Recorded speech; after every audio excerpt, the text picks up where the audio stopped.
जय हिंद, वंदे मातरम, भारत माता की जय। आज हम आयुर्वेद के ऊपर बात करने वाले हैं। आयुर्वेद में देखिए, हमारे ऋषियों ने, हमारे पूर्वजों ने आयुर्वेद के भोजन के ऊपर गहन अनुसंधान किया है।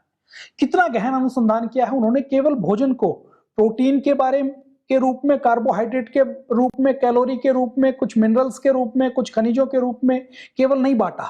उन्होंने कैसी उसकी प्रवृत्ति है, कैसी तासीर है, कैसा प्रभाव होता है, किस ऋतु में खाना चाहिए, कितना खाना चाहिए, कैसे खाना चाहिए, कैसे नहीं खाना चाहिए, किस व्यक्ति को ज्यादा अनुकूल आएगा, किस प्रकृति को अनुकूल आएगा, किसके साथ खाना चाहिए, किसके साथ नहीं खाना चाहिए, इन सारी चीजों के ऊपर गहन चिंतन, मनन और मंथन किया है। आधुनिक जो डाइट का जितना विज्ञान है, उसकी जितनी थ्योरी आती हैं, वो थ्योरी फेल हो जाती है। कभी कीटो डाइट आती है, कभी प्रोटीन डाइट आती है, कभी इंटरमिटेंट फास्टिंग आती है। ये सब समय के साथ थ्योरीज ध्वस्त हो जाती हैं, ये थ्योरी ढीली पड़ जाती हैं। इन थ्योरियों के ऊपर ये पता लगता है कि ये तो इनकम्प्लीट साइंस है।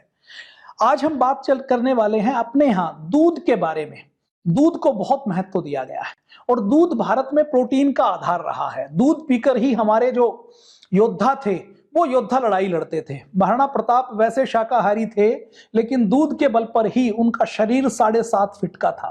तो दूध प्रोटीन का मुख्य स्रोत रहा है। अभी एक भ्रम फैलाया जाता है कि दूध नहीं पीना चाहिए, डेयरी के जो प्रोडक्ट हैं वो कैंसर कारक हैं।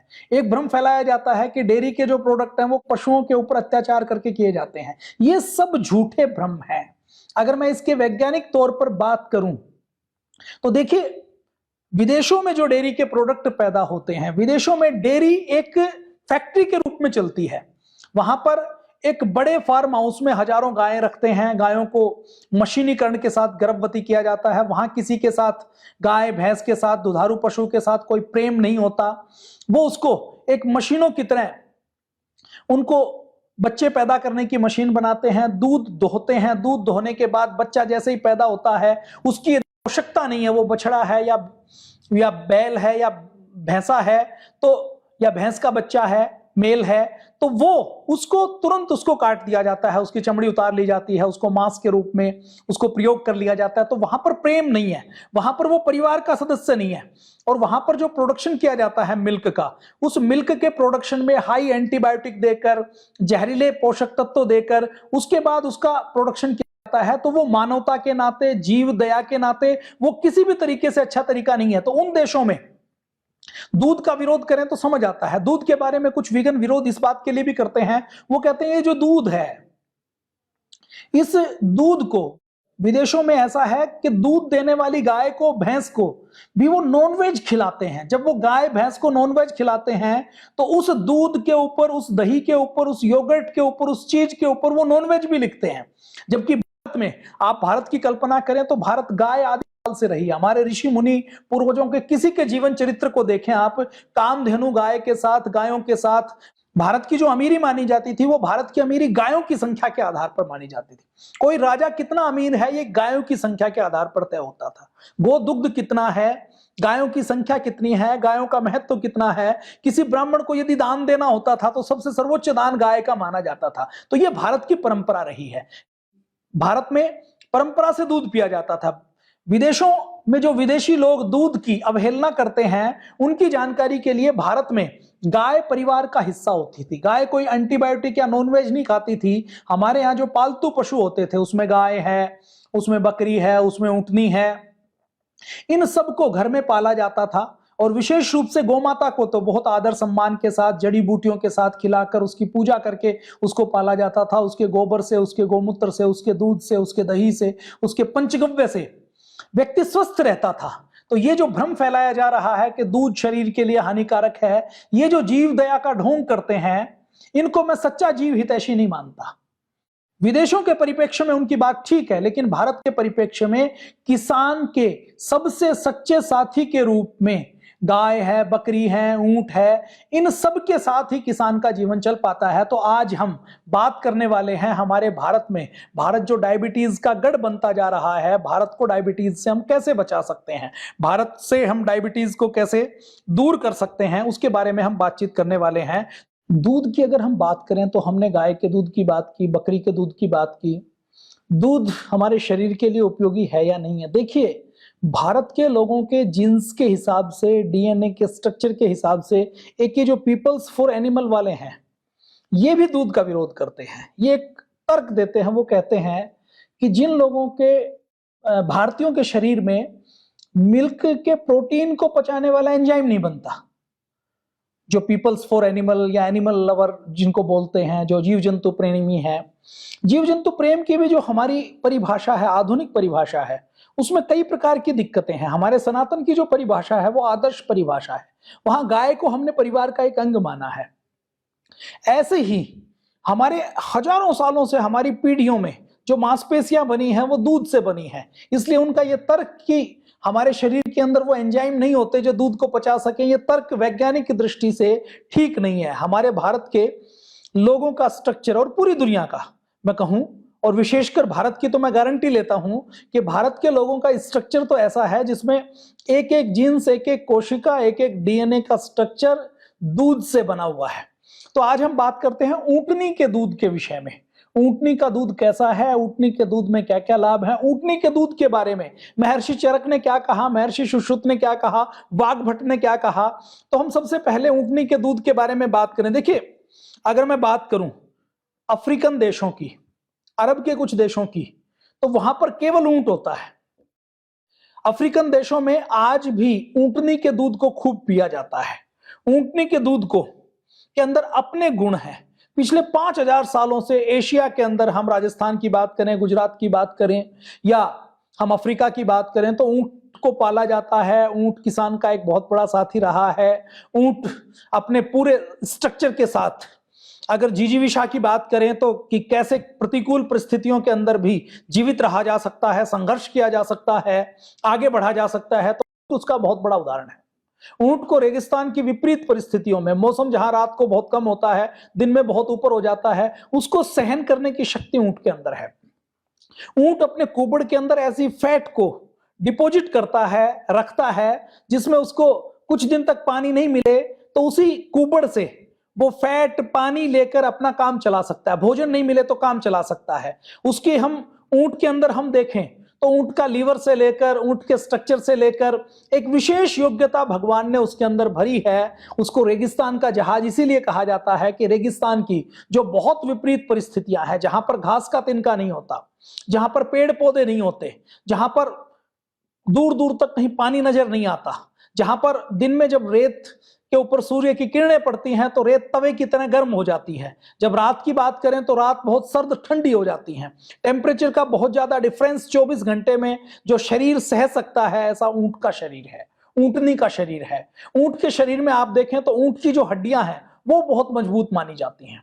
ऊंट की जो हड्डियां हैं वो सबसे मजबूत मानी जाती हैं। ऊंट बहुत ताकतवर जानवर माना जाता है। ऊंट के अंदर शक्ति खूब मानी जाती है। पुराने जमाने में जब आवागमन के कोई साधन नहीं थे तो दूर दूर तक आने जाने की जब बात होती थी तो ऊंटों के ऊपर आए जाया करते थे। ऊंटनियों को विशेष रूप से रेस करते हुए, दौड़ाते हुए, जब किन्हीं को घोड़ों के साथ साथ रेगिस्तानी क्षेत्र में जहां पर घोड़े फेल हो जाते हैं, वहां पर अगर कहीं सेना को आक्रमण करना हो या कोई संदेश को लेकर जाना हो या कहीं तेज गति से ट्रेवलिंग करनी हो या व्यापारियों को अपने काफिले चलाने हो, उन सब का एकमात्र साथी ऊंट रहा है।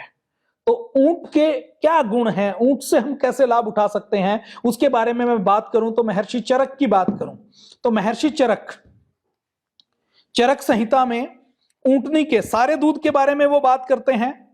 सारे दूधों के साथ साथ वो ऊंटनी के दूध के बारे में भी बात करते हैं। ऊंटनी के दूध के बारे में वो लिखते हैं, वो कहते हैं कि दूधों में यदि हम ऊंटनी की दूध की बात करें तो ऊंटनी का दूध बहुत उपयोगी होता है। ऊंटनी का दूध, अगर मैं आधुनिक रिसर्च की बात करूं तो आधुनिक रिसर्च में भी ऊंटनी के दूध को हमारे लीवर के लिए बहुत बड़ा उपयोगी माना जाता है। महर्षि चरक 8 प्रकार के दूधों की बात करते हैं।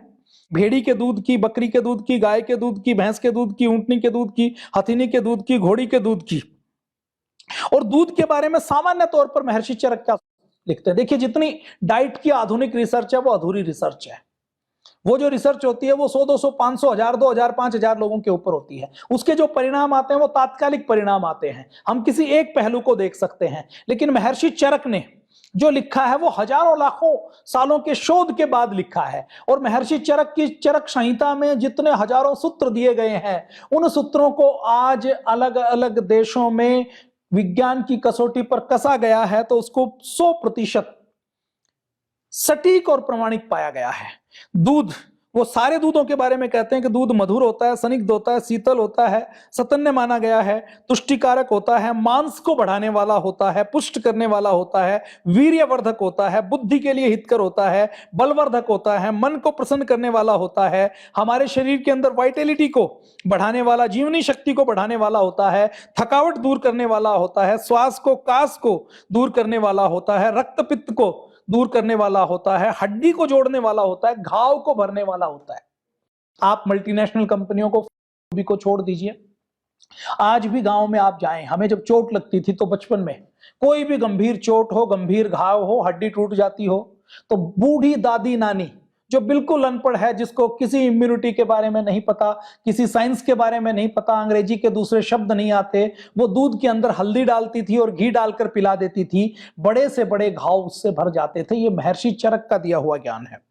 आगे महर्षि चरक लिखते हैं दूध के बारे में कि जठराग्नि को प्रदीप्त करता है, कमजोर पुरुषों के लिए ताकतदायक है, घाव को भरने वाला है, पांडु, अम्लपित्त, शोष, गुम्ल, उदर रोग, अतिसार, ज्वर, दाह और सूजन में दूध का सेवन शास्त्र सम्मत है। योनि रोगों में, शुक्र संबंधी रोगों में, मूत्र रोगों में, सभी प्रकार के प्रदरों में, मल की गांठें पड़ जाने पर, वात विकार में, पित्त विकारों में दूध बहुत लाभदायक है।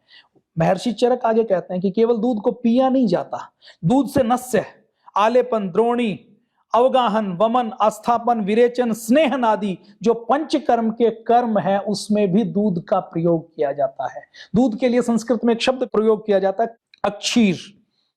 तो ये मैंने महर्षि चरक के दुग्ध प्रकरण के बारे में थोड़ी सी बातचीत की। अब महर्षि चरक ऊंट के दूध के बारे में क्या कहते हैं? वो कहते हैं कि तिक्त रस प्रधान है, ये पीते हैं तो थोड़ा सा कसैला सा लगता है। श्वास रोग को, दमा को, अस्थमा को, दम फूलने को, बार बार सांस आने को, सांस भूल जाने को, हार्ट की धड़कन को अनियमित होने को, कास रोग को, ये विनाश करने का काम करता है। ये महर्षि चरक लिखते हैं। अब देखते हैं महर्षि सुश्रुत क्या लिखते हैं। देखिए महर्षि चरक मेडिसिन के बड़े डॉक्टर हैं, महर्षि सुश्रुत क्या है? सर्जरी के बड़े डॉक्टर हैं। तो महर्षि सुश्रुत क्या लिखते हैं?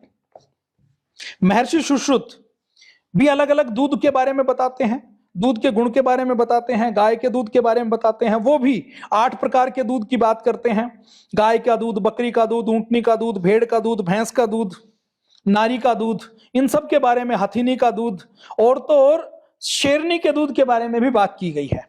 आज का प्रकरण हमारा ऊंटनी के दूध के बारे में है। तो ऊंटनी के दूध में महर्षि सुश्रुत ये लिखते हैं, महर्षि चरक और सुश्रुत यदि मैं दोनों की बात करूं तो वो लिखते हैं कि ऊंटनी का दूध यह रुक्ष होता है, उष्ण होता है, लवण कुछ स्वादु और कुछ लघु होता है, शोफ, गुम्ल, उदर, अर्श, कर्मी, कुष्ठ और विष को दूर करने वाला ऊंटनी का दूध महर्षि सुश्रुत बताते हैं। अब हम बात करते हैं महर्षि वाग्भट्ट की। देखिए आप संस्कृत में एक बात मानते हैं ना, आपको न्यूटन का लॉ पढ़ाया जाता है, आप ये मानते हैं न्यूटन ने जो बताया वो पूरी तरह से सच है, वो झूठ नहीं बोल सकते। आइंस्टीन झूठ नहीं बोल सकते, फेराडे झूठ नहीं बोल सकते, टेस्ला झूठ नहीं बोल सकते। आप जैसे इनको प्रमाणिक मानते हो कि ये बहुत बड़े शास्त्र, बड़े वैज्ञानिक हैं, ये कभी झूठ नहीं बोल सकते, ऐसे ही चरक, सुश्रुत, वाग्भट्ट, ये जो हमारे आयुर्वेद के आचार्य हैं, इन्होंने एक शब्द भी कोई ऐसा नहीं लिखा जो विज्ञान की कसौटी पर कसा नहीं जाए। ये अलग बात है कि हम उसको समझ पाए या नहीं समझ पाए। तो अष्टांग हृदय में महर्षि वाग्भट्ट ऊंटनी के दूध के बारे में लिखते हैं कि ऊंटनी का दूध किंचित रुक्ष, उष्ण, लवण रस वाला, अग्निदीपन। अग्निदीपन का मतलब क्या है? कि जठराग्नि को बढ़ाने वाला, हमारे पेट के अंदर जो अग्नि है उसको, उसका दीपन करने वाला, और लघु होता है। वह आगे लिखते हैं कि यह वात, कफहर और अनाह, कृमि रोग, शोफ, उदर रोग, अर्श रोग में यह लाभकारक होता है। जिनको पाइल्स है, जिनको पेट की कोई बीमारी है, जिनके पेट के अंदर कीड़े पड़ते हैं, जिनको कफ बनता है, उसमें यह विशेष रूप से लाभकारी है। आगे अगर हम दूसरे आचार्यों की बात करते हैं तो आयुर्वेद महोदधि में वैद्यराज सुषेण क्या कहते हैं? वैद्यराज सुषेण का स्थान वैद्यों में राजा के समान है। वैद्यराज सुषेण ने भी अपनी सारी चीजों के बारे में बहुत डिटेल में चीजों के बारे में लिखा है। खान पान के विषय में आयुर्वेद की सारी संहिताओं के सब ऋषियों के निचोड़ को उन्होंने आयुर्वेद महोदधि में अपना स्थान दिया है। पतंजलि ने यह पुस्तक प्रकाशित की है। पूज्य आचार्य बालकृष्ण जी महाराज ने इसकी प्रतियों को कहीं अभिलेखागार से खोजकर इसकी प्रतियों को निकाला है और प्रतियों को निकालकर इसको जन जन तक पहुंचाने का काम किया है। तो आयुर्वेद महादधि में ऊंटनी के दूध के बारे में यह कहा गया है कि ऊंटनी का दूध शुप्ति, पैर सुन्न हो जाते हैं, सो जाते हैं बार बार, नसों में कहीं ब्लॉकेज है या मांसपेशियां कमजोर पड़ गए, उसके विकार को दूर करता है। ऊंटनी के दूध के बारे में वो आगे लिखते हैं, लिखते तो संस्कृत में है, या आपको सूत्र आपको दिखाई देना, उष्टि क्षीरम शुप्ति शोफापहम तदय वात सलेश्मार्शो विशेषु प्रशस्तम। तो इसका अर्थ यह है कि ऊंटनी का दूध पैरों के सुन्न होने को दूर करता है, सूजन को दूर करता है, वात नाशक है, कफ नाशक है, अर्श और विष विकार में शरीर के अंदर कहीं कोई टॉक्सिन्स जमा हो गए उसके लिए बहुत उपयोगी है। ऊंटनी का दूध अनाहनाशक व उदर विकारों में लाभपत्र माना जाता है। यह कृमि नाशक है, अर्थात जो पेट के अंदर कीड़े हो जाते हैं उन कीड़ों को मारने के लिए बहुत उपयोगी है। तथा सर्वकाल ऊंटनी के दूध के बारे में आचार्य सुषेण कहते हैं, वैद्यराज सुषेण कहते हैं, वो कहते हैं कि ऊंटनी का दूध कभी भी पिया जा सकता है। राजस्थान में जो ऊंट पालने वाली रैबारी जाति है वो ऊंटनी के दूध को रोज प्रयोग करते हैं, रोज उसका लाभ उठाते हैं। तो ये ऊंटनी के दूध के बारे में हमने वैद्यराज सुषेण ने जो कहा उसकी बात की। अब भोजन कौतूहल जो 300 साल पहले की रघुनाथ सूरी जी की एक अनमोल ग्रंथ है। देखिए यूरोप में जहां 300-400 साल पहले खाने चीन पीने के नाम पर केवल कच्चा मांस या उबला मांस या कुछ 2-4 कंदमूल की सब्जियां हो जाती थी या आटे की ब्रेड बनाकर खा लिया, केवल यही था, भोजन की वैरायटी नहीं थी। हमारे यहां 300 साल पहले तक हम कोई जंगलों में रहने वाले अनपढ़ गंवार नहीं थे, हम कोई मूड मगज या मूर्ख नहीं थे। हमारे पास भोजन की एक विस्तृत परंपरा थी और भोजन की विस्तृत परंपरा, षड रसों की परंपरा, व्यंजनों की परंपरा वही समाज बना पाता है जो समाज सुसंस्कृत होता है, जिस समाज के अंदर पढ़ाई लिखाई होती है, जो समाज स्टेबल होता है। जो खाना बदोश जातियां हैं वो कभी भी भोजन में वैरायटी नहीं लाती। जो अनपढ़ या गंवार जातियां हैं, सभ्यताएं हैं, वो भोजन के नाम पर कच्चा पक्का खाकर अपनी भूख शांत करने का काम करती है। वैरायटी के प्रयोग तो वही करते हैं जिनके भंडार भरे होते हैं, जिनके पास समय होता है, जो स्टेबल होते हैं और जिनके पास समय होता है कि हमें अधिक से अधिक अपने स्वास्थ्य का ध्यान रखना है और स्वाद भी लेना है, स्वादिष्ट व्यंजन खाने हैं। तो ऊंटनी के दूध के बारे में रघुनाथ सूरी जी अपने भोजन कौतूहल नाम के ग्रंथ में वो लिखते हैं, ऊंटनी का दूध शुप्ति, पैर आदि के सोने की समस्या और सूजन का निवारक होता है। ये जो रिपीट कर रहे हैं ये वही है जो आयुर्वेद महोदधि में वैद्यराज सुषेण कहते हैं। यह पित्त कफ बवासीर के रोगियों के लिए बहुत अच्छा माना गया है। यह अफारा, पेट के अंदर जो गैस बन जाती है, वात प्रकुपित हो जाता है, भोजन पच नहीं पाता, उसको दूर करने के लिए, कृमिहर, पेट के अंदर जो कीड़े हो जाते हैं उनको दूर करने के लिए उदर रोगों में प्रशस्त और सभी कालों में श्रेष्ठ माना गया है। इसके बारे में रघुनाथ जी ये कहते हैं। ये मैंने सारे ग्रंथों के आपके सामने प्रमाण रखे, प्रमाण और भी रखे जा सकते हैं। तो ऊंटनी के दूध की पूरी दुनिया में क्या स्थिति है, ऊंटनी का दूध कैसा है, ऊंटनी के दूध के बारे में ये कहा जाता है। देखिए ऊंटनी का दूध सबसे जो अच्छा माना जाता है वो के लिए बहुत अच्छा माना जाता है, लीवर के लिए बहुत अच्छा माना जाता है। विशेष रूप से अगर हम बात करें 500 सालों से अफ्रीका की जो खाना बदोश जातियां हैं, एशिया की जातियां हैं, वो पारंपरिक आहार लेती हैं और ऊंटनी के दूध से ही उन्होंने अपने आप को स्वस्थ रखा हुआ है। इंसुलिन सामान्य तौर पर दूध में पाया जाता है। ऊंटनी के दूध में इंसुलिन की 1 लीटर दूध में 52 यूनिट होती हैं। टाइप 1 और टाइप 2 डायबिटीज के लिए ऊंटनी का दूध सर्वोत्तम है। ऊंटनी के दूध की डायबिटीज के पेशेंट के लिए ऊंटनी के दूध के बराबर और कोई दूध नहीं है, उसके बराबर और कोई उपयोगी नहीं है। ऊंटनी का क्योंकि लीवर बहुत अच्छा होता है इसलिए हड्डियां बहुत मजबूत बनती हैं। शरीर का मेटाबॉलिज्म खूब अच्छे से काम करता है। ऊंटनी के दूध से, ऊंट का आपने स्ट्रक्चर देखा है ना, हड्डियां बहुत मजबूत होती हैं। ऊंटनी के दूध में जो लैक्टोफेरिन पाया जाता है वो कैंसर से लड़ने में भी मददगार होता है। ऊंटनी के दूध के पीने से खून के टॉक्सिन्स दूर होते हैं, जो हमने भी बात की थी ना, विषनाशक है। इस विषनाशक का मतलब क्या है कि खून के अंदर, शरीर के अंदर किसी भी प्रकार के टॉक्सिन्स है तो उनको निकालने का काम ऊंटनी का दूध करता है। ऊंटनी का दूध लीवर को साफ करता है, लीवर को क्लीन करता है। पेट की जितनी समस्याएं हैं उनके लिए ऊंटनी का दूध बहुत उपयोगी है। 22 ऐसे रिसर्च पेपर को देखा गया और 22 रिसर्च पेपर में एक शोध करने की कोशिश की गई कि ऊंटनी का दूध कितना उपयोगी है। तो यह पाया गया कि जिनको डायबिटीज है वो यदि 2 कप 500 मिलीलीटर ऊंटनी का दूध पीते हैं तो उनके ब्लड के अंदर जो शुगर का लेवल है उसको कंट्रोल किया जा सकता है।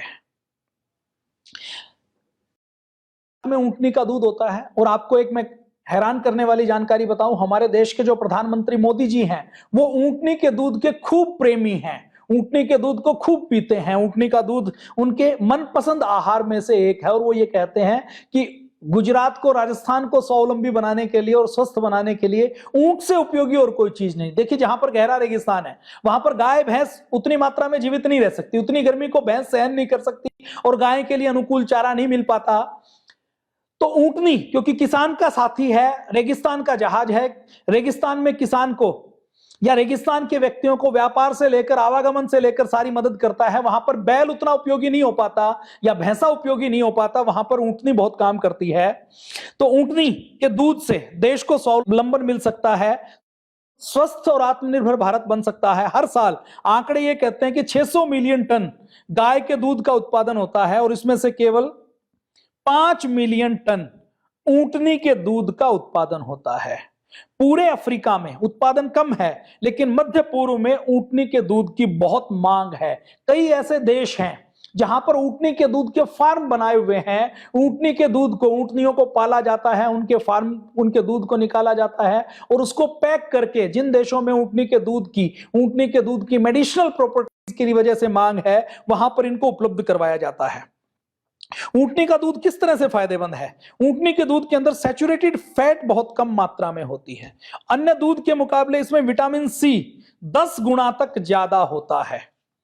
ऊंटनी के दूध की मैं अगर बात करूं तो ऊंटनी के दूध में, अगर हम गाय की, भैंस की, दूसरे दुधारू पशुओं की बात करें तो वो दूध ज्यादा देते हैं, लेकिन ऊंटनी का दूध, एक ऊंटनी एक दिन में केवल 2.5 से लेकर 5-7 लीटर तक ही दूध देती है, अधिकतम 10 लीटर तक दूध देती है।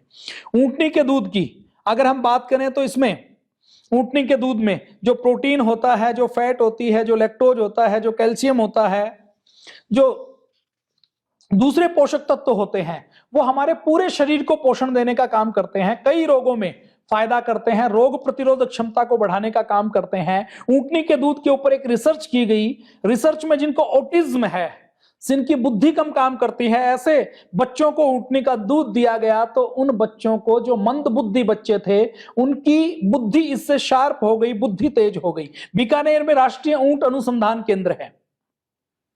उस ऊंट अनुसंधान केंद्र में कई प्रोडक्ट तैयार किए जाते हैं और ऊंट के ऊपर लगातार रिसर्च की जाती है कि ऊंट का दूध, ऊंट के दूध के दही कैसे जमाया जाए, ऊंट के दूध को प्रिजर्व कैसे रखा जाए, ऊंट के दूध की दवाएं बनाई जा सकती हैं, ऊंट की नस्ल को कैसे सुधारा जाए। इन सारी चीजों के ऊपर रिसर्च की जाती है। वो भी रिकमेंड करते हैं कि रोजाना यदि आप 1 कप ऊंटनी का दूध पीते हैं तो आपको हैरान करने वाले फायदे मिलेंगे। ऊंटनी का दूध मस्तिष्क के लिए, ब्रेन के लिए बहुत उपयोगी है। जो बच्चे ऊंटनी के दूध का प्रयोग करते हैं उनका मस्तिष्क सामान्य बच्चों की तुलना में ज्यादा तेजी से मजबूत होता है। हड्डियों के बारे में हम बात कर ही चुके हैं, लीवर को साफ करता है, टॉक्सिन्स को निकालता है। ऊंटनी के दूध में जो शुगर है, फाइबर है, लैक्टिक एसिड है, जो आयरन है, मैग्नीशियम है, विटामिन ए है, विटामिन ई है, विटामिन B2 है, विटामिन सी है, सोडियम है, फास्फोरस है, पोटाशियम है, जिंक है, कॉपर है, मैग्नीज है, ये शरीर को सुंदर और निरोगी बनाने का काम करते हैं। डायबिटीज के रोगियों के लिए तो ऊंटनी का दूध रामबाण माना जाता है। किसी को बहुत कई सालों का मधुमेह हो गया, वो ऊंटनी के दूध का प्रयोग करके अपनी डायबिटीज को कंट्रोल कर सकता है। अपनी डायबिटीज को कंट्रोल करने के लिए ऊंटनी के दूध का प्रयोग कर सकता है। तो ऊंटनी का दूध, आपके आसपास यदि कोई ऊंट रखता है, कोई किसान है, तो उसकी ऊंटनी के दूध को तिरस्कार मत कीजिए, ऊंटनी के दूध को पीजिए। ऊंटनी के दूध जैसा कोई अच्छा दूध नहीं है। पीते हुए बस ये आप ध्यान रखें कि कच्चा ना पिए। थोड़ी देर में रखते ही ऊंटनी के दूध में कुछ जर्मिनेशन, कुछ जर्म्स पैदा होने शुरू हो जाते हैं, तो ध्यान रखें ऊंटनी के दूध को उबालकर ही रखें। ठंडे पात्र में, फ्रिज में या ठंडी आइस में रखें। ऊंटनी के दूध को में अगर बराबर मात्रा में पानी मिला दिया जाता है तो वो दूध ज्यादा देर तक सस्टेन कर जाता है। जिनको दूध से एलर्जी है वो डायरेक्ट दूध ना पिएं, और औषधीय प्रयोग के लिए आप नजदीकी किसी वैद्य से परामर्श कर लें, किसी डॉक्टर से परामर्श कर लें। अब बहुत से लोगों को ऊंटनी का दूध मिलता नहीं। अपने यहाँ जो पतंजलि वेलनेस में डायबिटीज के रोगी आते हैं उनको ऊंटनी का दूध दिया जाता है। ऊंटनी का दूध क्यों दिया जाता है? क्योंकि ऊंटनी के दूध के अंदर जो गुण होते हैं, जो डायबिटीज को दूर करने वाले और जो हड्डियों को मजबूत करने वाले गुण हैं, उसके कारण आर्थराइटिस के रोगियों को और डायबिटीज के रोगियों को ऊंटनी का दूध पतंजलि वेलनेस में दिया जाता है। सब जगह ऊंटनी का दूध, क्योंकि पतंजलि वेलनेस के लगभग 40 सेंटर हैं, सब जगह उपलब्ध नहीं हो पाता, तो परम पूज्य स्वामी जी महाराज ने कोल्ड फ्रीज टेक्निक से ऊंटनी के दूध को लेकर उसको तुरंत आइस बॉक्स में रखकर, उसको संभालना बहुत मुश्किल होता है, लेकिन राजस्थान के, गुजरात के किसानों के स्वावलंबन के लिए ऊंटनी के दूध को कोल्ड फ्रीज टेक्निक से फ्रीज करवाकर, ताकि उसके पोषक तत्व तो बिल्कुल नष्ट ना हो, ऊंटनी के दूध को पैकेट में उपलब्ध करवाया है। और ये सब जगह नहीं मिलता, केवल पतंजलि के मेगा स्टोर पर, जिले में जहां पर मेगा स्टोर या पतंजलि चिकित्सालय है वहां पर ऑन डिमांड बहुत थोड़ी मात्रा में ये बनाया जाता है। एपिसोड बनाने का मुख्य उद्देश्य ऊंटनी के दूध के लाभ के बारे में बताना था। जो आज की न्यू जनरेशन जो इस दूध की कीमत नहीं पहचान रही, वो उस दूध की कीमत पहचाने। और आपको बताना था कि हमारे शास्त्रों में हमारे महर्षि चरक, सुश्रुत और वाग्भट ने जो लिखा है वो बहुत प्रामाणिक लिखा है, और आधुनिक विज्ञान की कसौटी के ऊपर भी वो खरा उतरता है। रिसर्च पेपर के लिंक यहां पर लगे हुए हैं, आप चाहें तो गूगल स्कॉलर पर, पैबमेड पर जाकर रिसर्च पेपर्स का अवलोकन कर सकते हैं। तो हमारे ऋषियों ने जो लिखा है वो 100% सत्य है। आप ऊंटनी के दूध का जरूर प्रयोग करें। अलग अलग रोगों में जो 8 प्रकार के दूध, गाय का दूध, मां का दूध, भैंस का दूध, ऊंटनी का दूध, भेड़ का दूध, घोड़ी का दूध, बकरी के दूध के बारे में जो हमारे ऋषियों ने हथिनी के दूध के बारे में बताया है, आयुर्वेद आचार्यों ने, वो 100% प्रामाणिक और सत्य है। उसके ऊपर मोहर लगाने के लिए एपिसोड बनाया गया था। आप सबका बहुत बहुत धन्यवाद। कल फिर मिलते हैं शाम को 7:30 बजे, सोमवार से लेकर शुक्रवार तक, वैदिक चैनल पर राष्ट्र गौरव के इस कार्यक्रम में। यह कार्यक्रम आप फेसबुक पर भी देख सकते हैं, और इस कार्यक्रम को शेयर जरूर करें। जय हिंद, वंदे मातरम, भारत माता की जय।